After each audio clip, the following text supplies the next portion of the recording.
सूही कबीर जी हर हर कंपै बाला जियो। पावन शब्द भगत कबीर जी का सूही रागणी के अंदर है। थर हर का अर्थ है थर थर कंबना, कंपे का अर्थ है कंपना। बाला जियो, बाला नाम बाल अवस्था का है। ये पावन शब्द के अंदर भगत कबीर जी ने मनुखा बंदगी दियाँ जो चार अवस्थावां ने उन्हां दा ज्ञान बख्शिश किया है। सच्चे सतगुर की पावन पवित्र गुरबाणी सानू हर तरह हर तरफों हर उपराले दे नाल हर जतन दे नाल इस तरह प्रेर रही है कि किवें ना किवें साडा जीवन है जिहड़ा ये सफल हो जावे।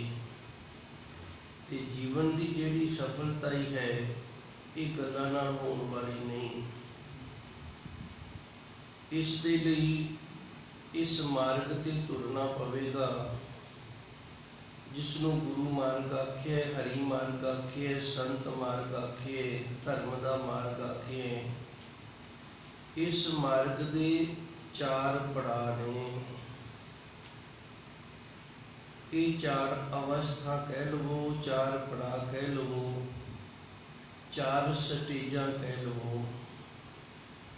हुण भगत कबीर जी पहलियां तुकां दे विच पहली अवस्था दसदे ने थर हर कंपै बाला जियो। थर हर दा अर्थ है थर थर कंबना, बाला दा अर्थ है छोटी उम्र छोटी अवस्था।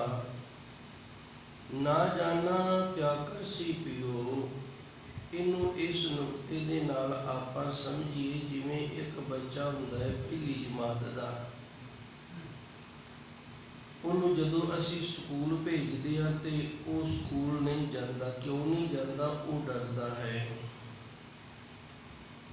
बच्चा असी स्कूल भेजते हैं वो स्कूल नहीं जाता, वो थर थर कंबदा है स्कूल तो। हुण स्कूल है जिहड़ा इन्हें बच्चे के जीवन नूं निखारना है। इस दे नाल बच्चे की जिंदगी जिहड़ी है वो बननी है। इस दे नाल उस दियां अनेक प्रकार दियां उपजीविका जुड़ियां होईयां ने। उन्हें अनेक प्रकार का ज्ञान प्राप्त करके अपनी रोजी रोटी अपने परिवार लई, पर यह बच्चा है इनू नहीं समझ इस गल की। इस मार्ग ते तुरन तो वेखो किवें डर रहे है। मेरे ख्याल हुण गल समझ विच आ जाएगी। उस तरह ये पहली अवस्था है।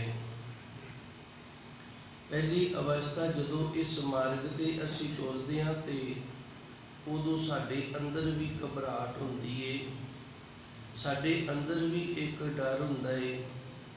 कई तां एवें संग दे मारे ही इस मार्ग ते नहीं तुरदे भी लोकी आखणगे ये लै इन्हें हुण अंमृत छक लिया, ये बाणी पढ़न लग गए, इन्हें संथ्या करा ली, ये गुरुद्वारे जान लग गए।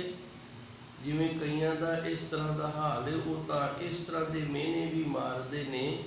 100 को चूहा खा के ते बिल्ली हज नूं चली, चलो चली तो है ना, जिहड़ा खाधा गया वो खाधा गया। अगे जे हज कर भी आएगी तो भला ही है, कोई माड़ी गल तो नहीं, चंगा काम ही है। सो इस तरह ये पहली अवस्था है। तो इहदे विच डर है जिहड़ा वो इस तरह है जिवें पहली क्लास का बच्चा है। हुण पहली क्लास का बच्चा घर दे विच वो खुला रहा है, जदों भुख आई चक के रोटियां खा लियां, जदों प्यास लगी चक के पानी पी लिया। कदी चाचे की गोद, कदी ताए की गोद, कदी दादी की गोद, कदी किते कदी दुकान ते, कदी चौके, कदी वेहड़े च बड़ियां मस्तियां कीतियां ने। ते स्कूल दे विच तां हुण जीवन है जिहड़ा नियमबद्ध हो जाना है, मर्यादा दे विच बझना है, मर्यादा दे नाल समय सिर जाना पैना है। समय सिर अद्धी छुट्टी होएगी उदों ही खाना पैना है, समय सिर सारी छुट्टी होएगी तो फिर समय सिर घरे आना है। इस तरह ये पहली अवस्था है ਜੀਵਨ ਹੈ ਜਿਹੜਾ ਉਹ ਮਰਿਆਦਾ ਦੇ ਵਿੱਚ ਬੱਝ ਜਾਵੇ। ਅਸੀਂ ਸਮੇਂ ਸਿਰ ਉੱਠਣਾ ਸ਼ੁਰੂ ਕਰ ਦਈਏ, ਸਮੇਂ ਸਿਰ ਬਾਣੀ ਪੜ੍ਹਨੀ ਨਿਤਨੇਮ ਕਰਨਾ ਸ਼ੁਰੂ ਕਰ ਦਈਏ, ਸਮੇਂ ਸਿਰ ਗੁਰੂ ਘਰ ਆਉਣਾ ਸ਼ੁਰੂ ਕਰ ਦਈਏ। ਭਾਵ ਹਰ ਇੱਕ ਚੀਜ਼ ਜਦੋਂ ਮਨੁੱਖ ਦੀ ਮਰਿਆਦਾ ਦੇ ਵਿੱਚ ਬੱਝ ਜਾਵੇ ਤੇ ਅਸੀਂ ਇਹ ਸਮਝ ਲਈਏ ਵੀ ਸਾਨੂੰ ਪਹਿਲੀ ਅਵਸਥਾ ਦੀ ਪ੍ਰਾਪਤੀ ਹੋ ਗਈ ਹੈ।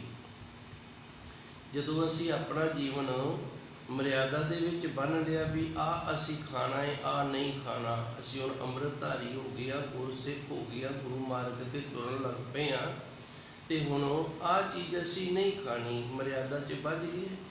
ਅਸੀਂ ਇਤਨੇ ਵਜੇ ਉੱਠਣਾ ਹੀ ਉੱਠਣਾ ਹੈ। ਜਿਵੇਂ ਬੱਚੇ ਨੇ ਸਮੇਂ ਸਿਰ ਵੈਨ ਆ ਗਈ ਤੇ ਸਕੂਲ ਜਾਣਾ ਹੀ ਜਾਣਾ ਹੈ, ਇਹ ਹੁਣ ਮਰਿਆਦਾ 'ਚ ਬੱਝ ਗਿਆ। ਉਸੇ ਤਰ੍ਹਾਂ ਸਮੇਂ ਸਿਰ ਉੱਠਣਾ, ਇਤਨੇ ਵਜੇ ਉੱਠਣਾ ਹੀ ਉੱਠਣਾ, ਇਹ ਮਰਿਆਦਾ 'ਚ ਬੱਝ ਗਿਆ ਹੈ। ਜਦੋਂ ਇਹ ਮਰਿਆਦਾ 'ਚ ਬੱਝ ਗਿਆ ਤੇ ਇਹਨੂੰ ਪਹਿਲੀ ਅਵਸਥਾ ਜਿਹੜੀ ਇਹ ਪ੍ਰਾਪਤ ਹੋਈ ਹੈ। ਗਿਆਨ ਅਜੇ ਕੋਈ ਵੀ ਨਹੀਂ, ਸੋਝੀ ਅਜੇ ਕੋਈ ਵੀ ਨਹੀਂ, ਕੇਵਲ ਮਰਿਆਦਾ ਦੇ ਵਿੱਚ ਹੀ ਬੱਝੇ ਹੈ। ਫਿਰ ਉਸ ਤੋਂ ਅੱਗੇ ਪ੍ਰਾਰੰਭ ਹੁੰਦੀ ਹੈ ਦੂਸਰੀ ਅਵਸਥਾ। ਦੂਸਰੀ ਅਵਸਥਾ ਜਿਹੜੀ ਇੱਥੇ ਥੋੜ੍ਹਾ ਜਿਹਾ ਗਿਆਨ ਆ ਜਾਂਦਾ, ਥੋੜ੍ਹੀ ਜਿਹੀ ਸੋਝੀ ਆ ਜਾਂਦੀ। ਜਿਵੇਂ ਬਾਣੀ ਤਾਂ ਪਹਿਲੋਂ ਵੀ ਪੜ੍ਹਦਾ ਸੀ, ਨਿਤਨੇਮ ਵੀ ਕਰਦਾ ਸੀ, ਹੋ ਸਕਦਾ ਸਿਮਰਨ ਵੀ ਕਰਦਾ ਹੋਵੇ, ਪਰ ਗਿਆਨ ਕੋਈ ਨਹੀਂ, ਸੋਝੀ ਕੋਈ ਨਹੀਂ। ਐਵੇਂ ਵਾਹਿਗੁਰੂ ਵਾਹਿਗੁਰੂ ਆਖੀ ਜਾਂਦਾ, ਨਾ ਨਾਮ ਰਸ ਹੈ, ਨਾ ਬਾਣੀ ਦੇ ਅਰਥਾਂ ਦਾ ਪਤਾ ਹੈ, ਨਾ ਕੋਈ ਅਨੁਭਵ ਹੈ, ਕੁਝ ਵੀ ਸੋਝੀ ਨਹੀਂ। ਕੇਵਲ ਜਿਵੇਂ ਕਿਸੇ ਨੇ ਕਹਿ ਦਿੱਤਾ, ਜਿਵੇਂ ਸਮਝਾ ਦਿੱਤਾ, ਉਵੇਂ ਹੀ ਕਰਨ ਲੱਗ ਗਿਆ। ਜਦੋਂ ਦੂਸਰੀ ਅਵਸਥਾ ਹੋਈ ਹੈ ਉਦੋਂ ਥੋੜ੍ਹੀ ਜਿਹੀ ਸਮਝ ਆ ਗਈ ਹੈ, ਥੋੜ੍ਹੀ ਜਿਹੀ ਸੋਝੀ ਆ ਗਈ। ਇਸ ਤਰ੍ਹਾਂ ਸਮਝ ਲਓ ਵੀ ਬੱਚਾ ਜਿਹੜਾ ਹੈ ਕਿਸੇ ਵੱਡੀ ਕਲਾਸ ਦੇ ਵਿੱਚ ਗਿਆ ਚਲਾਏ ਤੇ ਅੱਗੇ ਜਦੋਂ ਪੜ੍ਹਦਾ ਸੀ ਨਾ ਉਦੋਂ ਅੱਖਰ ਜੋੜ ਜੋੜ ਕੇ ਪੜ੍ਹਦਾ ਸੀ। ਜਿਵੇਂ ਆ ਬੱਚੇ ਨਾ ਹੁਣ ਗੁਰੂ ਦੀ ਕਿਰਪਾ ਦੇ ਨਾਲ ਇਹ 12ਵੀਂ 13ਵੀਂ ਪੌੜੀ ਤੇ ਜਪਜੀ ਸਾਹਿਬ ਤੇ ਆ ਗਏ ਨੇ। ਤੇ ਪਹਿਲੂ ਜਦੋਂ ਆਏ ਸਨ ਮੈਂ ਕਹਿੰਦਾ ਹੁੰਦਾ ਸੀ ਊੜਾ ਤੇ ਇਹ ਕਹਿੰਦੇ ਸੀ ਔੜਾ, ਇਹਨਾਂ ਨੂੰ ਬੋਲਣਾ ਵੀ ਨਹੀਂ ਸੀ ਆਉਂਦਾ। ਤੇ ਅੱਜ ਹੁਣ ਇਹ ਸਾਡੇ ਨਾਲੋਂ ਸੋਹਣੀ ਬਾਣੀ ਪੜ੍ਹਦੇ ਨੇ, ਸਾਡੇ ਨਾਲੋਂ ਸੋਹਣਾ ਉਚਾਰਨ ਕਰਦੇ ਨੇ, ਇਹਨਾਂ ਨੂੰ ਸੋਹਣੀ ਸਮਝ ਆ ਗਈ। ਹੁਣ ਗਿਆਨ ਆ ਗਿਆ, ਗਿਆਨ ਆ ਗਿਆ, ਸ਼ਬਦ ਦੇ ਉਚਾਰਨ ਦਾ ਗਿਆਨ ਆ ਗਿਆ, ਜਿਹੜਾ ਸ਼ਬਦ ਉਚਾਰਨ ਕਰਦਾ ਉਹਦੇ ਅਰਥ ਦਾ ਗਿਆਨ ਆ ਗਿਆ, ਸੋਝੀ ਆ ਗਈ ਹੈ, ਪਤਾ ਲੱਗ ਗਿਆ ਹੈ।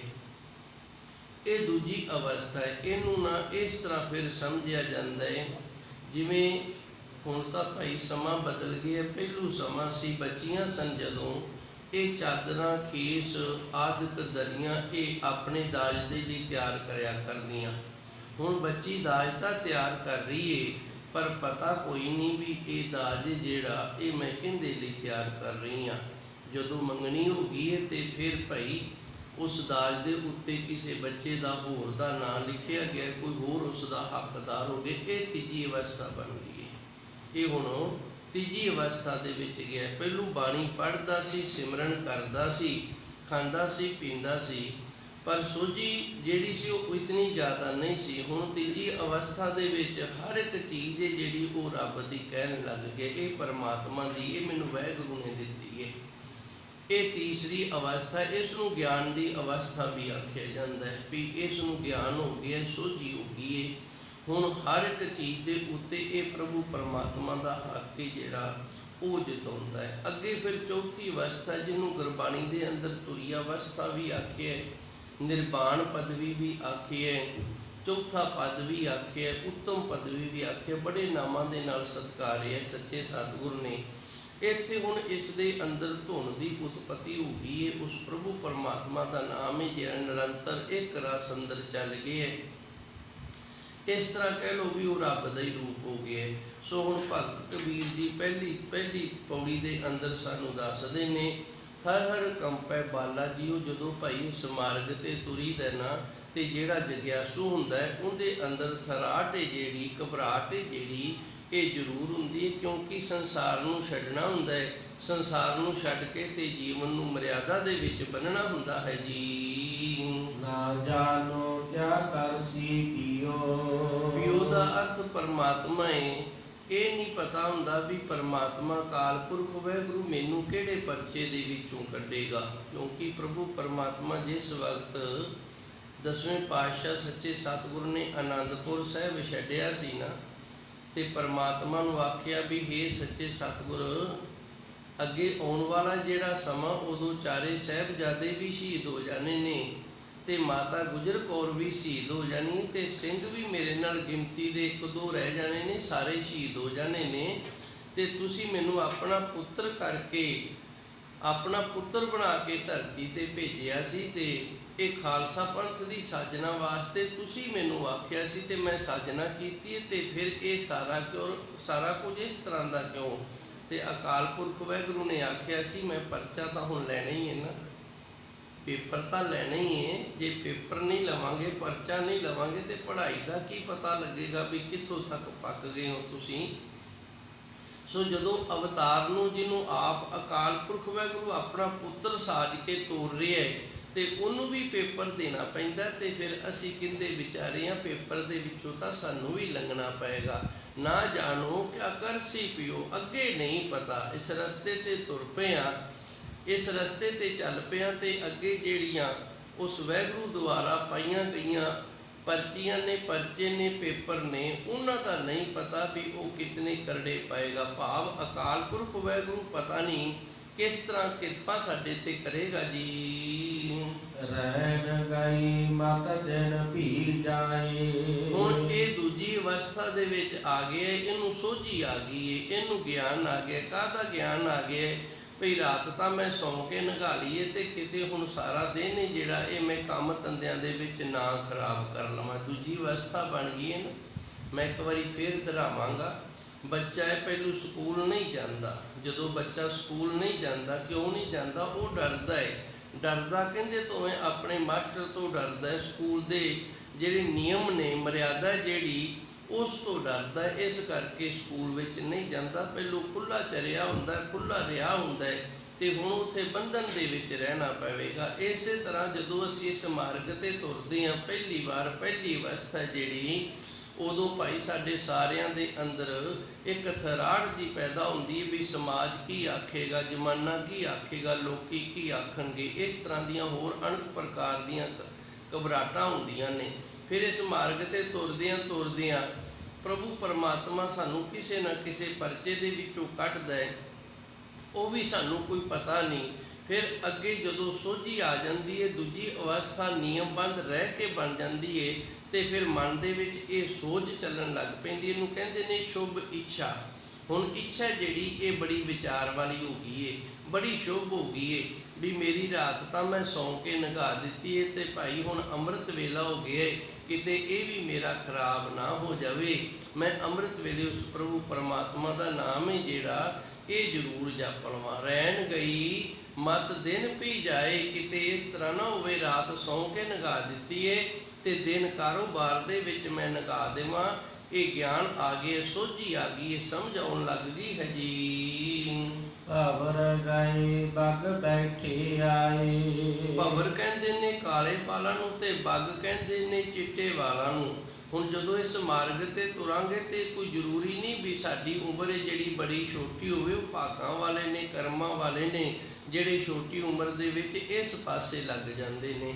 ਕਈ ਵੱਡੀ ਉਮਰ ਦੇ ਵਿੱਚ ਜਾ ਕੇ ਇਸ ਪਾਸੇ ਲੱਗ ਜਾਂਦੇ ਨੇ ਤੇ ਫਿਰ ਉਹਨਾਂ ਦੇ ਅੰਦਰ ਇਹ ਖਿਆਲ ਬਣ ਜਾਂਦਾ ਹੈ ਕਿ ਕਾਲੇ ਤਾਂ ਗਏ ਚਲੇ ਨੇ ਤੇ ਹੁਣ ਭਾਈ ਚਿੱਟੇ ਆ ਗਏ ਨੇ। ਭਾਵ ਅਗਲਾ ਸਮਾਂ ਨਾ ਜਿਹੜਾ ਉਹ ਥੋੜਾ ਰਹਿ ਗਿਆ। ਹੁਣ ਭਵਰ ਗਏ, ਜਿਹੜੇ ਕਾਲੇ ਵਾਲ ਸੀ ਉਹ ਚਲੇ ਗਏ ਨੇ, ਬਗ ਬੈਠੇ ਆਏ ਤੇ ਬਗ ਜਿਹੜੇ ਬਗਲੇ ਨੇ ਨਾ, ਚਿੱਟੇ ਵਾਲ ਨੇ, ਇਹ ਭਾਈ ਹੁਣ ਆਉਣ ਲੱਗ ਗਏ ਨੇ। ਭਾਵ ਸਮਾਂ ਥੋੜਾ ਰਹਿ ਗਿਆ ਹੈ। ਇਹ ਵੀ ਅੰਦਰ ਸ਼ੁਭ ਇੱਛਾ ਬਣ ਜਾਂਦੀ ਵੀ ਮੇਰਾ ਸਮਾਂ ਥੋੜਾ ਰਹਿ ਗਿਆ ਤੇ ਮੈਂ ਜ਼ਿਆਦਾ ਤੋਂ ਜ਼ਿਆਦਾ ਭਜਨ ਬੰਦਗੀ ਸਿਮਰਨ ਕਰਕੇ ਤੇ ਆਪਣੇ ਇਸ ਮਾਰਗ ਨੂੰ ਤੈਅ ਕਰਨ ਦਾ ਯਤਨ ਕਰਾਂ।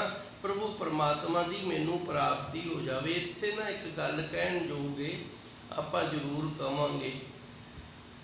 ਜਿਵੇਂ ਜਿਵੇਂ ਮਨੁੱਖ ਵੱਡਾ ਹੁੰਦਾ ਹੈ ਨਾ, ਉਵੇਂ ਉਵੇਂ ਮਨੁੱਖ ਦੇ ਅੰਦਰ ਜਿਹੜੀ ਤ੍ਰਿਸ਼ਨਾ ਹੈ ਨਾ, ਇਹ ਵਧਣ ਲੱਗ ਜਾਂਦੀ ਹੈ। ਬਚਪਨ ਦੇ ਵਿੱਚ ਤ੍ਰਿਸ਼ਨਾ ਘੱਟ ਹੁੰਦੀ ਹੈ। ਅਸੀਂ ਵੇਖਦੇ ਹਾਂ ਨਾ, ਬੱਚੇ ਬੜੇ ਖਰਚੀਲੇ ਹੁੰਦੇ ਨੇ, ਬੜਾ ਖਰਚ ਕਰਦੇ ਨੇ ਤੇ ਖਰਚ ਦੇ ਲਈ ਉਹ ਚੰਗੇ ਵਸਤਰ ਤੇ ਹੋਰ ਅਣਖ ਪ੍ਰਕਾਰ ਦੀਆਂ ਚੀਜ਼ਾਂ ਨੇ ਨਾ ਜਿਹੜੀਆਂ ਉਹ ਗ੍ਰਹਿਣ ਕਰਦੇ ਨੇ। ਤੇ ਜਦੋਂ ਮਨੁੱਖ ਬੁੱਢਾ ਹੋ ਜਾਂਦਾ, ਇਹਦੀ ਤ੍ਰਿਸ਼ਨਾ ਵੱਧ ਜਾਂਦੀ ਹੈ ਜਦੋਂ ਤ੍ਰਿਸ਼ਨਾ ਵੱਧ ਜਾਂਦੀ ਤੇ ਫਿਰ ਇਹ ਬੱਚਿਆਂ ਨੂੰ ਲੜਦਾ ਹੈ। ਆਪ ਭਾਵੇਂ ਜ਼ਿਆਦਾ ਖਰਚ ਕਰਦਾ ਹੋਵੇ ਪਰ ਫਿਰ ਆਪਣੇ ਬੱਚਿਆਂ ਨੂੰ ਲੜਦਾ ਹੈ, ਮੈਂ ਕਮਾਨਾ ਤੇ ਤੁਸੀਂ ਖਰਚ ਜ਼ਿਆਦਾ ਕਰਦੇ, ਕਿਉਂਕਿ ਤ੍ਰਿਸ਼ਨਾ ਵੱਧ ਗਈ। ਹੁਣ ਪਦਾਰਥਾਂ ਦੀ ਜਿਹੜੀਆਂ ਲੋੜਾਂ ਦੀ ਤ੍ਰਿਸ਼ਨਾ ਹੈ ਨਾ ਉਹ ਅੰਦਰ ਜ਼ਿਆਦਾ ਹੋ ਗਈ ਹੈ। ਪਰ ਜਦੋਂ ਸੂਝਵਾਨ ਮਨੁੱਖ ਹੋ ਜਾਂਦਾ, ਜਿੰਦੀ ਦੂਜੀ ਅਵਸਥਾ ਬਣ ਜਾਂਦੀ ਹੈ ਨਾ, ਉਹ ਫਿਰ ਰਾਤ ਤੇ ਦਿਨ ਇਸੇ ਸੋਚ ਦੇ ਵਿੱਚ ਗੁਜ਼ਾਰਦਾ ਵੀ ਰਾਤ ਮੇਰੀ ਸੌਂ ਕੇ ਨਿਕਲ ਜਾਂਦੀ ਹੈ ਤੇ ਦਿਨ ਇਹ ਕਾਰੋਬਾਰ ਕਰਕੇ ਨਿਕਲ ਜਾਂਦਾ ਹੈ ਤੇ ਕਿਵੇਂ ਨਾ ਕਿਵੇਂ ਮੈਂ ਹੁਣ ਚੰਗੇ ਮਾਰਗ ਤੇ ਤੁਰਵਾਂ। ਫਿਰ ਜਦੋਂ ਚਿੱਟੇ ਵਾਲ ਧੌਲੇ ਆਉਣੇ ਸ਼ੁਰੂ ਹੋ ਜਾਂਦੇ ਨੇ, ਉਦੋਂ ਫਿਰ ਹੋਰ ਜ਼ਿਆਦਾ ਮਨ ਦੇ ਵਿੱਚ ਪਛਤਾਉਂਦਾ ਵੀ ਅਜੇ ਕੁਝ ਬਣਿਆ ਤਾਂ ਹੈ ਨਹੀਂ, ਅਜੇ ਕੋਈ ਗੱਲ ਤਾਂ ਬਣੀ ਨਹੀਂ, ਅੰਦਰ ਖੇੜਾ ਤਾਂ ਹੋਇਆ ਨਹੀਂ, ਨਾਮ ਰਸ ਤਾਂ ਆਉਣ ਨਹੀਂ ਲੱਗਾ ਤੇ ਕਾਲੇ ਵਾਲ ਚਲੇ ਗਏ ਨੇ, ਚਿੱਟੇ ਆ ਗਏ ਨੇ। ਭਾਵ ਉਮਰ ਜਿਹੜੀ ਇਹ ਥੋੜ੍ਹੀ ਰਹਿ ਗਈ ਹੈ ਤੇ ਪ੍ਰਾਪਤੀ ਕੁਝ ਨਹੀਂ ਹੋਈ। ਇਹ ਇਛਾਵਾਂ ਅੰਦਰ ਚੱਲਣ ਲੱਗ ਪੈਂਦੀਆਂ ਹਨ ਜੀ। ਰਹਾਉ ਕਾਚੈ ਕਰਬੈ ਰਹਿ ਨ ਪਾਨੀ। ਧੰਨ ਗੁਰੂ ਮਹਾਰਾਜ ਜੀ ਸੱਚੇ ਸਤਿਗੁਰ ਵਿਸ਼ਰਾਮ ਲਾ ਕੇ ਕਿਰਪਾ ਕਰਦੇ ਨੇ। ਹੁਣ ਅੱਗੇ ਸਾਨੂੰ ਦੱਸਦੇ ਨੇ, ਜਿਵੇਂ ਕੱਚਾ ਬਰਤਨ ਹੁੰਦਾ ਨਾ, ਕੱਚਾ ਮਿੱਟੀ ਦਾ ਭਾਂਡਾ ਹੁੰਦਾ ਤੇ ਉਹਦੇ ਵਿੱਚ ਪਾਣੀ ਨਹੀਂ ਰਹਿੰਦਾ, ਉਸੇ ਤਰ੍ਹਾਂ ਇਹ ਸਰੀਰ ਜਿਹੜਾ ਇਹ ਵੀ ਕੱਚੇ ਬਰਤਨ ਦੀ ਤਰ੍ਹਾਂ, ਇਹਨੇ ਵੀ ਸਦੀਵੀ ਨਹੀਂ ਰਹਿਣਾ। ਕਾਚੇ ਕਰਵੈ ਰਹਿ ਨਾ ਪਾਣੀ, ਇਹ ਜਿਹੜਾ ਸਰੀਰ ਹੈ ਇੱਕ ਬਰਤਨ ਹੈ, ਇਹਨੇ ਸਦੀਵੀ ਨਹੀਂ ਰਹਿਣਾ, ਇੱਕ ਦਿਨ ਇਹਨੇ ਨਾਸ ਹੋ ਜਾਣਾ ਹੈ ਜੀ। ਹੰਸ ਚਲਿਆ ਕਾਇਆ ਕੁਮਲਾਨੀ। ਹੰਸ ਕਹਿੰਦੇ ਨੇ ਜਿਹੜਾ ਮਨੁੱਖ ਦੇ ਅੰਦਰ ਜਿੰਦ ਹੈ, ਜਾਨ ਹੈ, ਚੇਤਨ ਹੈ, ਉਸ ਨੂੰ ਹੰਸ ਚੱਲਿਆ। ਜਦੋਂ ਇਸ ਸਰੀਰ ਦੇ ਵਿੱਚੋਂ ਜਿੰਦ ਜਾਨ ਚਲੀ ਗਈ ਤੇ ਸਰੀਰ ਜਿਹੜਾ ਮਗਰੋਂ, ਇਹ ਕੁਮਲਾਣੀ ਦਾ ਅਰਥ ਹੁੰਦਾ ਕਮਲਾ ਜਾਣਾ। ਜਿਵੇਂ ਰੁੱਖ ਨੂੰ ਟਾਹਣੀ, ਰੁੱਖ ਦੇ ਨਾਲੋਂ ਟਾਹਣੀ ਨੂੰ ਤੋੜ ਲਈਏ ਨਾ ਤੇ ਥੋੜੇ ਸਮੇਂ ਦੇ ਵਿੱਚ ਉਹ ਕੁਮਲਾ ਜਾਂਦੀ ਏ, ਇਸੇ ਤਰ੍ਹਾਂ ਇਹ ਸਰੀਰ ਹੈ ਜਿਹੜਾ ਇਹ ਚੇਤਨ ਸਤਾ ਕਰਕੇ ਹੀ ਹਰਾ ਹੈ, ਚੇਤਨ ਸਤਾ ਕਰਕੇ ਹੀ ਇਹ ਠੀਕ ਹੈ। ਜਦੋਂ ਇਸ ਦੇ ਵਿੱਚੋਂ ਜਿੰਦ ਚਲੀ ਜਾਂਦੀ ਹੈ, ਜਾਨ ਨਿਕਲ ਜਾਂਦੀ ਹੈ ਤੇ ਫਿਰ ਇਹ ਟੁੱਟੀ ਹੋਈ ਟਾਹਣੀ ਦੀ ਤਰ੍ਹਾਂ ਹੌਲੀ ਹੌਲੀ ਕੁਮਲਾਣਾ ਸ਼ੁਰੂ ਹੋ ਜਾਂਦਾ ਹੈ ਜੀ। ਕੁਆਰ ਕੰਨਿਆ ਜੈਸੇ ਕਰਤ ਸ਼ਿੰਗਾਰਾ। ਗੁਰੂ ਮਹਾਰਾਜ ਜੀ ਸੱਚੇ ਸਤਿਗੁਰੂ ਨੇ ਪਿਛਲੀਆਂ ਪੌੜੀਆਂ ਦੇ ਅੰਦਰ ਕਿਰਪਾ ਕੀਤੀ ਹੈ, ਸਾਨੂੰ ਸੁਚੇਤ ਕੀਤਾ ਹੈ ਤੇ ਅਵਸਥਾਵਾਂ ਨੇ ਜਿਹੜੀਆਂ ਇਹ ਦਸੀਆਂ ਨੇ। ਤੇ ਹੁਣ ਜਿਹੜਾ ਅੱਗੇ ਪ੍ਰਸੰਗ ਚੱਲ ਰਿਹਾ ਨਾ, ਇਹ ਸਾਡੀ ਮੰਦ ਬੁੱਧੀ ਦੇ ਨਾਲ ਨਾ ਅਸੀਂ ਪਹਿਰਾਵੇ ਦੇ ਨਾਲ ਜੁੜ ਜਾਂਦੇ ਹਾਂ, ਕਿਉਂਕਿ ਇਸ ਮਾਰਗ ਤੇ ਤੁਰਿਆ ਜਿਹੜਾ ਪਹਿਰਾਵਾ ਹੈ ਉਹ ਜ਼ਰੂਰੀ ਹੈ। ਤੇ ਕਈ ਵਾਰੀ ਅਸੀਂ ਪਹਿਰਾਵੇ ਦੇ ਨਾਲ ਜੁੜ ਕੇ ਨਾ ਉੱਥੇ ਹੀ ਖੜ ਜਾਂਦੇ ਹਾਂ, ਅੰਦਰ ਦੀ ਅਵਸਥਾ ਜਿਹੜੀ ਉਹ ਨਹੀਂ ਬਣ ਦਿੰਦੇ। ਗੱਲ ਬੜੀ ਡੂੰਘਾਈ ਵਾਲੀ ਏ, ਥੋੜਾ ਸਮਝਣ ਦਾ ਯਤਨ ਕਰੀਏ। ਧੰਨ ਗੁਰੂ ਮਹਾਰਾਜ ਜੀ ਦੀ ਪਾਵਨ ਪਵਿੱਤਰ ਗੁਰਬਾਣੀ ਸਾਨੂੰ ਇਹ ਦੱਸਦੀ ਏ ਵੀ ਜਿਵੇਂ ਜਿਵੇਂ ਸਾਡਾ ਮਨ ਹੈ ਨਾ ਉਸ ਮਾਰਗ ਤੇ ਤੁਰੇਗਾ ਤੇ ਉਸ ਦੀ ਪ੍ਰਾਪਤੀ ਹੋਏਗੀ। ਪਰ ਅਸੀਂ ਕਰਦੇ ਇਸ ਦੇ ਉਲਟਾ। ਜਿਹੜਾ ਬਾਹਰੀ ਪਹਿਰਾਵਾ ਹੈ ਨਾ, ਜੋ ਸਾਨੂੰ ਗੁਰੂ ਮਹਾਰਾਜ ਜੀ ਨੇ ਦਿੱਤਾ ਹੈ, ਜਿਹੜੀ ਪਹਿਲੀ ਕਲਾਸ ਦੀ ਜੋ ਸਾਡੀ ਸਕੂਲ ਦੀ ਵਰਦੀ ਹੈ, ਇਸ ਤਰ੍ਹਾਂ ਸਮਝ ਲਓ ਅਸੀਂ ਇਕੱਲੇ ਵਰਦੀ ਨਾਲ ਜੁੜ ਕੇ ਰਹਿ ਜਾਂਦੇ ਹਾਂ। ਜੇ ਹੁਣ ਬੱਚਾ ਇਕੱਲੀ ਵਰਦੀ ਦੇ ਨਾਲ ਜੁੜ ਕੇ ਰਹਿ ਜਾਵੇ ਤੇ ਫਿਰ ਵਰਦੀ ਦੇ ਨਾਲ ਥੋੜੀ ਉਹਨੂੰ ਪੜ੍ਹਾਈ ਹੋਣੀ ਹੈ, ਉਹਦੀ ਕਲਾਸ ਵਧਣੀ। ਹੁਣ ਜਿਹੜੇ ਫੇਲ ਹੋ ਜਾਂਦੇ ਨੇ ਵਰਦੀਆਂ ਤਾਂ ਭਾਈ ਉਹ ਵੀ ਪਾ ਕੇ ਸਕੂਲ ਹੀ ਜਾਂਦੇ ਨੇ, ਤੇ ਜਿਹੜੇ ਪਹਿਲੇ ਨੰਬਰ ਤੇ ਹੁੰਦੇ ਨੇ ਵਰਦੀਆਂ ਉਹਨਾਂ ਨੇ ਵੀ ਪਾਈਆਂ ਹੁੰਦੀਆਂ ਨੇ। ਹੁਣ ਗੁਰੂ ਜੀ ਇਹ ਗੱਲ ਦੱਸਦੇ ਨੇ, ਕੁਆਰ ਕੰਨਿਆ ਜੈਸੇ ਕਰਤ ਸ਼ਿੰਗਾਰਾ, ਜਿਹੜੇ ਕੇਵਲ ਤੇ ਕੇਵਲ ਪਹਿਰਾਵੇ ਦੇ ਨਾਲ ਜੁੜੇ ਨੇ, ਸਿਮਰਨ ਨਹੀਂ ਕਰਦੇ, ਬਾਣੀ ਨਹੀਂ ਪੜ੍ਹਦੇ, ਸੇਵਾ ਨਹੀਂ ਕਰਦੇ, ਉਹਨਾਂ ਦਾ ਹਾਲ ਇਸ ਤਰ੍ਹਾਂ ਹੈ ਕਿ ਜਿਵੇਂ ਇੱਕ ਕੁਆਰੀ ਬੱਚੀ ਹੋਵੇ ਤੇ ਉਹ ਆਪਣੇ ਸਰੀਰ ਦੇ ਉੱਤੇ ਵਿਆਹੀਆਂ ਕੁੜੀਆਂ ਵਾਲਾ ਚੂੜਾ ਵੀ ਪਾ ਲਵੇ, ਬਿੰਦੀ ਵੀ ਲਾ ਲਵੇ, ਸੂਠੀ ਵੀ ਲਾ ਲਵੇ, ਗਹਿਣੇ ਗੱਟੇ ਵੀ ਪਾ ਲਵੇ ਤੇ ਸੂਟ ਜਿਹੜਾ ਉਹ ਵੀ ਵਿਆਹੀਆਂ ਵਾਲਾ ਸਾਰਾ ਕੁਝ ਪਾ ਲਵੇ ਜੀ। ਕਿਉ ਰਲਿਆ ਮਾਨੈ ਬਾਜ ਪਤਾਰਾ। ਤੇ ਪਤੀ ਤੋਂ ਬਿਨਾਂ ਦੱਸੋ ਉਹਨੂੰ ਵਿਆਹੀ ਹੋਈ ਕਿੰਨੇ ਆਖਣਾ, ਉਹ ਤਾਂ ਕੁਆਰੀ ਹੈ ਤੇ ਕੁਆਰੀ ਰਹੇਗੀ। ਕੇਵਲ ਸ਼ਿੰਗਾਰ ਦੇ ਨਾਲ, ਬਾਹਰੀ ਪਹਿਰਾਵੇ ਦੇ ਨਾਲ ਉਹ ਵਿਆਹੀ ਥੋੜਾ ਹੋ ਜਾਵੇਗੀ। ਕਿਉਂ ਰਲਿਆ ਮਾਨੇ ਬਾਜ ਪਤਾਰਾ, ਬਿਨਾ ਪਤਾਰਾ, ਬਿਨਾ ਪਤੀ ਤੋਂ ਨਾ ਉਹ ਪਤੀ ਵਾਲਾ ਜਿਹੜਾ ਸੁੱਖ ਹੈ, ਸਹੁਰਿਆਂ ਦਾ ਜਿਹੜਾ ਘਰ ਹੈ, ਉਹਦੀ ਪ੍ਰਾਪਤੀ ਨਹੀਂ ਕਰ ਸਕਦੀ। ਮੇਰੇ ਕੋਲ ਗੱਲ ਦੀ ਸਮਝ ਆ ਗਈ ਹੋਣੀ ਹੈ। ਧੰਨ ਗੁਰੂ ਜੀ ਨੇ ਸਾਨੂੰ ਇੱਥੇ ਪ੍ਰੇਰਿਆ ਵੀ ਜੇ ਅਸੀਂ ਕੇਵਲ ਤੇ ਕੇਵਲ ਬਾਹਰੀ ਪਹਿਰਾਵੇ ਦੇ ਨਾਲ ਜੁੜ ਕੇ ਰਹਿ ਗਏ ਨਾ, ਅੰਦਰ ਨਾਮ ਜਪ ਕੇ, ਬਾਣੀ ਪੜ੍ਹ ਕੇ, ਸਿਮਰਨ ਕਰਕੇ ਅੰਦਰ ਦੀ ਅਵਸਥਾ ਨੂੰ ਨਹੀਂ ਤੋਰਿਆ ਤੇ ਫਿਰ ਸਾਡਾ ਹਾਲ ਵੀ ਇਸੇ ਤਰ੍ਹਾਂ ਹੀ ਰਹਿ ਜਾਣਾ ਹੈ ਜੀ। ਕਾਗ ਉਡਾਵਤ ਭੁਜੰਗ ਜਾਪੇ ਰਾਨੀ। ਇੱਕ ਸਮਾਂ ਹੁੰਦਾ ਸੀ ਜਦੋਂ ਸਾਡੇ ਬਨੇਰਿਆਂ ਦੇ ਉੱਤੇ ਆਣ ਕੇ ਨਾ ਕਾਂ ਬਹਿ ਜਾਂਦਾ, ਤੇ ਕਾਂ ਜਦੋਂ ਬਹਿ ਜਾਂਦਾ ਤੇ ਉਹਨੂੰ ਉਡਾਇਆ ਜਾਂਦਾ ਵੀ ਉੱਡ ਕਾਵਾਂ, ਸਾਡਾ ਕੋਈ ਰਿਸ਼ਤੇਦਾਰ ਤਾਂ ਨਹੀਂ ਆਉਣ ਵਾਲਾ। ਜੇ ਕਹਿੰਦੇ ਨੇ ਕਾਂ ਉੱਡ ਜਾਂਦਾ ਤੇ ਫਿਰ ਇਸ ਗੱਲ ਤੇ ਵਿਸ਼ਵਾਸ ਕੀਤਾ ਜਾਂਦਾ ਵੀ ਅੱਜ ਸਾਡੇ ਕੋਈ ਨਾ ਕੋਈ ਜ਼ਰੂਰ ਆਵੇਗਾ। ਤੇ ਜੇ ਕਾਂ ਨਾ ਉੱਡਦਾ ਨਾ ਇਸ ਤਰ੍ਹਾਂ ਕਹੇ ਤੋਂ, ਤੇ ਫਿਰ ਇਹ ਅੰਦਾਜ਼ਾ ਲਾਇਆ ਜਾਂਦਾ ਸੀ ਵੀ ਇਹ ਕਾਂ ਹੈ ਜਿਹੜਾ ਇਹ ਉੱਡਿਆ ਨਹੀਂ ਤੇ ਰਿਸ਼ਤੇਦਾਰ ਨਹੀਂ ਆਏਗਾ। ਇਸ ਤਰ੍ਹਾਂ ਦੀਆਂ ਕਈ ਕਿਰਿਆਵਾਂ ਨੇ। ਇੱਕ ਔਂਸੀਆਂ ਵਾਲੀ ਕਿਰਿਆ ਸੀ, ਉਹਦਾ ਵੀ ਗੁਰਬਾਣੀ ਦੇ ਅੰਦਰ ਜ਼ਿਕਰ ਆਉਂਦਾ। ਔਂਸੀਆਂ ਪਾਈਆਂ ਜਾਂਦੀਆਂ ਸਨ, ਇਹ 2 ਉਂਗਲਾਂ ਦੇ ਨਾਲ ਲੀਕਾਂ ਜੀਆਂ ਵਾਹੀਆਂ ਜਾਂਦੀਆਂ ਨੇ, ਤੇ ਜੇ ਇੱਕ ਲੀਕ ਲੈਣ ਖਾਲੀ ਰਹਿ ਜੇ ਨਾ ਤੇ ਫਿਰ ਇਹ ਆਖਿਆ ਜਾਂਦਾ ਸੀ ਵੀ ਔਂਸੀ ਨੇ ਰਾਹ ਦੇ ਦਿੱਤਾ ਤੇ ਹੁਣ ਭਾਈ ਸਾਡੇ ਜ਼ਰੂਰ ਆਏਗਾ। ਜੇ ਸਾਰੀਆਂ ਲੈਣਾ ਬੰਦ ਹੋ ਜਾਣ ਤੇ ਫਿਰ ਕਹਿੰਦੇ ਨਹੀਂ ਹੁਣ ਕੋਈ ਨਹੀਂ ਆਏਗਾ, ਔਂਸੀ ਇਹ ਜਿਹੜੀ ਇਹਦਾ ਰਾਹ ਬੰਦ ਹੋ ਗਿਆ। ਇਹ ਸਾਡੇ ਪੁਰਾਣੇ ਸਾਧਨ ਸਨ, ਕਿਉਂਕਿ ਉਦੋਂ ਕਿਹੜਾ ਮੋਬਾਈਲ ਹੁੰਦੇ ਸਨ। ਬਸ ਇਸ ਤਰ੍ਹਾਂ ਦੀਆਂ ਕਿਰਿਆਵਾਂ ਦੇ ਨਾਲ ਮਨ ਨੂੰ ਪਰਚਾਇਆ ਜਾਂਦਾ, ਮਨ ਨੂੰ ਸਮਝਾਇਆ ਜਾਂਦਾ। ਹੁਣ ਗੁਰੂ ਮਹਾਰਾਜ ਜੀ ਉਸ ਦ੍ਰਿਸ਼ਟਾਂਤ ਦੇ ਨਾਲ ਇੱਥੇ ਸਾਨੂੰ ਇਹ ਦੱਸਦੇ ਨੇ, ਕਾਂ ਉਡਾਵਤ ਪੁਜਾ ਪ੍ਰਾਨੀ। ਜੇ ਇਸ ਤਰ੍ਹਾਂ ਅਸੀਂ ਵਿਆਹ ਤਾਂ ਹੈ ਨਹੀਂ ਤੇ ਆ ਕੇ ਬਨੇਰੇ ਤੇ ਬੈਠੇ ਹੋਏ ਕਾਂ ਨੂੰ ਉਡਾਉਂਦੇ ਆ ਨਾ, ਤੇ ਇਹ ਬਾਹਾਂ ਜਿਹੜੀਆਂ ਨੇ ਇਹਨਾਂ ਨੂੰ ਥਕਾਣਾ ਹੈ। ਪੁਜਾ ਕਹਿੰਦੇ ਨੇ ਬਾਂਹ ਨੂੰ, ਪ੍ਰਾਨੀ ਦਾ ਅਰਥ ਹੁੰਦਾ ਹੈ ਬਾਹਾਂ ਥੱਕ ਕੇ ਤੇ ਇਹਨਾਂ ਦੇ ਵਿੱਚੋਂ ਦਰਦ ਹੋਣੀ ਸ਼ੁਰੂ ਹੋ ਜਾਣੀ। ਹੁਣ ਕਾਂ ਉੱਡੇ ਭਾਵੇਂ ਨਾ ਉੱਡੇ, ਜਦੋਂ ਅਸੀਂ ਵਿਆਹੀ ਨਹੀਂ ਹੈਗੇ ਤੇ ਫਿਰ ਸਾਡੇ ਆਉਣਾ ਕਿੰਨੇ ਹੈ। ਉਸੇ ਤਰ੍ਹਾਂ ਜਦੋਂ ਸਾਡਾ ਉਸ ਪ੍ਰਭੂ ਪਰਮਾਤਮਾ ਦੇ ਮਾਰਗ ਤੇ ਮਨ ਤੁਰਿਆ ਹੀ ਨਹੀਂ, ਮਨ ਦੇ ਵਿੱਚ ਅਵਸਥਾ ਹੀ ਨਹੀਂ ਪ੍ਰਾਪਤ ਹੋਈ, ਮਨ ਨੂੰ ਪ੍ਰਭੂ ਪਰਮਾਤਮਾ ਦੀ ਪ੍ਰਾਪਤੀ ਨਹੀਂ, ਤੇ ਕੇਵਲ ਉਪਰੀ ਪਹਿਰਾਵਾ ਜਿਹੜਾ ਉਪਰੀ ਭੇਖ ਉਹ ਬਣਾ ਕੇ ਅਸੀਂ ਲੋਕਾਂ ਨੂੰ ਜ਼ਰੂਰ ਪਰਚਾ ਸਕਦੇ ਹਾਂ, ਲੋਕਾਂ ਨੂੰ ਜ਼ਰੂਰ ਮਗਰ ਲਾ ਸਕਦੇ ਹਾਂ। ਤੇ ਇਹ ਇੱਕ ਥਕਾਨ ਹੈ ਜਿੰਦੇ ਨਾਲ ਸਰੀਰ ਜ਼ਰੂਰ ਥੱਕ ਜਾਏਗਾ, ਪਰ ਪ੍ਰਭੂ ਪਰਮਾਤਮਾ ਦੀ ਜਿਹੜੀ ਪ੍ਰਾਪਤੀ ਉਹ ਨਹੀਂ ਹੋਏਗੀ ਜੀ। ਕਹਿ ਕਬੀਰ ਇਹ ਕਥਾ ਸਿਰਾਨੀ। ਸਰਾਨੀ ਦੇ 2 ਅਰਥ ਕਰਦੇ ਨੇ। ਇੱਕ ਤਾਂ ਸਰਾਨੀ ਦਾ ਵਿਦਵਾਨ ਅਰਥ ਕਰਦੇ ਨੇ ਬਤੀਤ ਹੋ ਜਾਣਾ। ਭਗਤ ਕਬੀਰ ਜੀ ਕਹਿੰਦੇ ਨੇ ਇਹ ਜਿਹੜੀ ਉੱਪਰ ਤੁਹਾਨੂੰ ਇਸ ਸ਼ਬਦ ਦੇ ਅੰਦਰ ਆਪਾਂ ਕਥਾ ਵਿਚਾਰੀ ਨਾ, ਇਹ ਸਾਡੇ ਨਾਲ ਵੀ ਬਤੀਤ ਹੋ ਰਿਹਾ ਹੈ। ਤੇ ਦੂਜਾ ਇਹਦਾ ਵਿਦਵਾਨ ਸਿਰੇ ਦੀ ਗੱਲ ਆਖਣੀ। ਕਹਿ ਕਬੀਰ ਇਹ ਕਥਾ ਸਰਾਨੀ। ਭਗਤ ਕਬੀਰ ਜੀ ਕਹਿੰਦੇ ਨੇ ਇਹ ਸਿਰੇ ਦੀ ਗੱਲ ਹੈ, ਜਿਹੜੀ ਸਿਰੇ ਦੀ ਕਥਾ ਉਹ ਆਪ ਸਾਰਿਆਂ ਦੇ ਨਾਲ ਅਸੀਂ ਸਾਂਝੀ ਕਰ ਲਈਏ। ਕਿਹੜੀ ਕਥਾ? ਭਈ ਇੱਕ ਤਾਂ ਗੁਰੂ ਮਾਰਗ ਤੇ ਤੁਰਦਾ, ਜਦੋਂ ਗੁਰੂ ਮਾਰਗ ਤੇ ਤੁਰਦਾ ਤੇ ਉਹ ਫਿਰ ਡਰਦਾ ਰਹਿੰਦਾ, ਥਰ ਥਰ ਅੰਦਰੋਂ ਕੰਬਦਾ ਰਹਿੰਦਾ, ਡਰਦਾ ਰਹਿੰਦਾ, ਅੰਦਰੋਂ ਦੇ ਰੱਬ ਦਾ ਡਰ ਏ, ਰੱਬ ਦਾ ਭਉ ਏ, ਤੇ ਪ੍ਰਭੂ ਪਰਮਾਤਮਾ ਦਾ ਭੈ ਰੱਖਿਆ ਇਸ ਮਾਰਗ ਤੋਂ ਫਿਰ ਥਿੜਕੀਦਾ ਨਹੀਂ। ਤੇ ਦੂਜਾ ਜਿਹੜਾ ਉਹਦੇ ਅੰਦਰ ਪਰਮਾਤਮਾ ਦਾ ਡਰ ਨਹੀਂ ਹੈਗਾ, ਕੇਵਲ ਤੇ ਕੇਵਲ ਉਹਨੇ ਕਿਸੇ ਹੋਰ ਕਾਰਨ ਕਰਕੇ ਇਹ ਉਪਰੀ ਪਹਿਰਾਵਾ ਹੈ ਜਿਹੜਾ ਉਹ ਧਾਰਨ ਕਰ ਲਿਆ, ਤੇ ਫਿਰ ਭਾਈ ਉਪਰੀ ਪਹਿਰਾਵੇ ਦੇ ਨਾਲ ਅੰਦਰ ਦੀਆਂ ਅਵਸਥਾਵਾਂ ਨੇ ਜਿਹੜੀਆਂ ਉਹ ਨਹੀਂ ਬਣਦੀਆਂ ਹੁੰਦੀਆਂ। ਇਸ ਦੇ ਲਈ ਗੁਰੂ ਮਹਾਰਾਜ ਜੀ ਸੱਚੇ ਸਤਿਗੁਰੂ ਨੇ ਨਾ 2-3 ਦ੍ਰਿਸ਼ਟਾਂਤ ਦਿੱਤੇ ਨੇ। ਸੋ ਭਗਤ ਕਬੀਰ ਜੀ ਹੁਣ ਇਹ ਸਾਰਾ ਜੋ ਸ਼ਬਦ ਦੇ ਅੰਦਰ ਸਾਨੂੰ ਸਮਝਾਇਆ ਹੈ, ਇਹ ਕਥਾ ਕੀਤੀ ਹੈ, ਇਹ ਸਾਨੂੰ ਦੱਸ ਰਹੇ ਨੇ। ਕਹਿ ਕਬੀਰ ਇਹ ਕਥਾ ਸਰਾਨੀ। ਭਾਈ ਇਸ ਤਰ੍ਹਾਂ ਦੀ ਜਿਹੜੀ ਭਗਤ ਕਬੀਰ ਜੀ ਦੁਆਰਾ ਇਹਨਾਂ ਸ਼ਬਦਾਂ ਦੇ ਨਾਲ ਕਥਾ ਬਿਆਨ ਕੀਤੀ ਗਈ ਹੈ ਨਾ, ਇਹ ਸਾਡੇ ਨਾਲ ਵੀ ਬਤੀਤ ਹੋ ਰਹੀ ਹੈ, ਇਸ ਸਮਾਜ ਦੇ ਅੰਦਰ ਵੀ ਬਤੀਤ ਹੋ ਰਹੀ ਹੈ। ਤੇ ਦੂਜਾ ਇਹਦਾ ਅਰਥ ਕਰਦੇ ਨੇ ਵੀ ਭਗਤ ਕਬੀਰ ਜੀ ਕਹਿੰਦੇ ਨੇ ਇਹ ਜੋ ਕਥਾ ਕੀਤੀ ਹੈ ਨਾ, ਇਹ ਸਿਰੇ ਦੀ ਕਥਾ ਹੈ, ਭਾਵ ਇਸ ਦੇ ਵਿੱਚ ਸਾਰੇ ਪ੍ਰਕਾਰ ਦਾ ਜਿਹੜਾ ਗਿਆਨ ਦੇ ਦਿੱਤਾ ਹੈ। ਜਿਹੜਾ 2 ਹੀ ਨੇ, ਇੱਕ ਗੁਰੂ ਮਾਰਗ ਤੇ ਤੁਰਦਾ ਹੈ ਤੇ ਇੱਕ ਪਖੰਡੀ ਹੈ, ਕੇਵਲ ਪਹਿਰਾਵਾ ਪਹਿਨ ਕੇ ਤੁਰਦਾ ਹੈ। ਹੁਣ ਗੁਰੂ ਮਾਰਗ ਤੇ ਜਿਹੜਾ ਤੁਰਦਾ ਉਹਦੀ ਗੱਲ ਵੀ ਦੱਸ ਦਿੱਤੀ ਵੀ ਰੱਬ ਤੋਂ ਥਰ ਹਰ ਕੰਪੇ ਬਾਲਾ ਜੀਓ, ਉਹ ਭਾਈ ਰੱਬ ਤੋਂ ਥਰ ਥਰ ਕੰਬਦਾ ਰਹਿੰਦਾ। ਜਦੋਂ ਰੱਬ ਤੋਂ ਅਸੀਂ ਡਰਦੇ ਹਾਂ, ਕੰਬਦੇ ਹਾਂ, ਤੇ ਫਿਰ ਅਸੀਂ ਬੁਰਾ ਨਾ ਵਿਚਾਰਾਂਗੇ, ਨਾ ਬੁਰਾ ਕਰਾਂਗੇ, ਨਾ ਬੁਰਾ ਸੋਚਾਂਗੇ।